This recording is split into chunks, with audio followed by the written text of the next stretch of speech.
শান্তি আলোচনার মধ্যেই গাজায় অব্যাহত রয়েছে ইসরায়েলি বর্বরতা। স্বাস্থ্য কর্মকর্তাদের তথ্য বলছে, শনিবার গাজা সিটির একটি আশ্রয় কেন্দ্রে বিমান হামলায় বেশ কয়েকজন নিহত হয়েছেন। এদের মধ্যে নারী ও শিশুও রয়েছে। নেতানিয়াহু বাহিনীর দাবি, সশস্ত্র যোদ্ধাদের লক্ষ্য করে অভিযান চালানো হয়। এদিকে গাজায় যুদ্ধবিরতির ভবিষ্যৎ নিয়ে আলোচনা শুরু করতে মিশরের রাজধানী কায়রো পৌঁছেছে হামাসের উচ্চ পর্যায়ের প্রতিনিধি দল। সশস্ত্র গোষ্ঠী বলছে, মধ্যস্থতাকারীদের সঙ্গে বৈঠকে তারা যুদ্ধবিরতির প্রথম ধাপ পূর্ণ বাস্তবায়ন, হামলা বন্ধ এবং দ্বিতীয় ধাপে অগ্রসর হওয়ার পথ খুঁজবে। পাশাপাশি ফিলিস্তিনি রাজনৈতিক গোষ্ঠীর সঙ্গেও আলোচনা করে একটি অভিন্ন জাতীয় অবস্থান তৈরির চেষ্টা করবে প্রতিনিধি দল।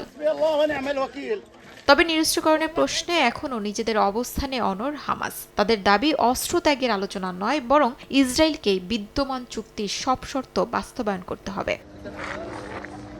2025 সালের 10 অক্টোবর কার্যকর হওয়া যুদ্ধবিরতি চুক্তির প্রথম ধাপে বন্দী ও জিম্মি বিনিময়, মানবিক সহায়তা প্রবেশ এবং গাজার কিছু এলাকা থেকে ইসরায়েলি বাহিনীর সীমিত প্রত্যাহারের বিষয় অন্তর্ভুক্ত ছিল। তবে চুক্তি কার্যকর হওয়ার পরও সংঘাত পুরোপুরি থামেনি। হামাস নিয়ন্ত্রিত গাজার স্বাস্থ্য মন্ত্রণালয়ের তথ্য অনুযায়ী যুদ্ধবিরতির পর থেকে এখন পর্যন্ত প্রায় 1000 ফিলিস্তিনি নিহত হয়েছেন। অন্যদিকে ফিলিস্তিনি সশস্ত্র গোষ্ঠীগুলোর হামলায় কয়েকজন ইসরায়েলি সেনা নিহত হওয়ার কথাও জানিয়েছে ইসরায়েলি বাহিনী।